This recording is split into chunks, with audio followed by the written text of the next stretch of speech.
মিঠুন আমার উপরে বিশাল পরিমাণে রেগে গেছে, কারণ ও ভেবেছে আমি ওই জন্য কষা মাংস রাখিনি, আমি জল দিয়ে দিয়েছি। কিন্তু না, আমি জানি ও কষা মাংস ভালো খায়, তাই আমি 1 পিস মাংস ধুয়ে রেখেছি, তারপরে জল দিয়েছি। কিন্তু ওকে বলেছি আমি রাখিনি, তো চলো এবার ওকে দেবো। রাগ করে ওই ঘরে চলে গেছে। চলো দেখি রিয়াকশনটা কি হয়। আসো মিঠুন, কি হয়েছে? রাগ করেছিস?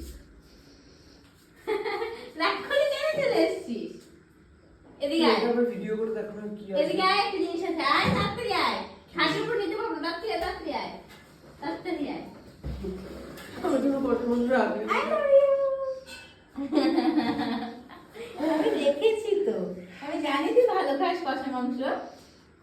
আমি দেখে আমি একটু মজা করছিলাম যে তুই কি বলিস। হ্যাঁ দেখ, দাঁড়িয়ে দাঁড়িয়ে খাওয়া শুরু করে দিয়েছে। কেমন হয়েছে?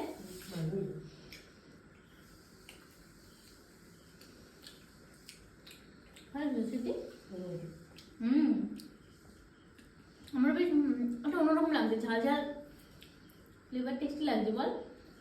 ওই রাইস দিয়ে খেতে দুর্দান্ত লাগবে বল, খুশি তো?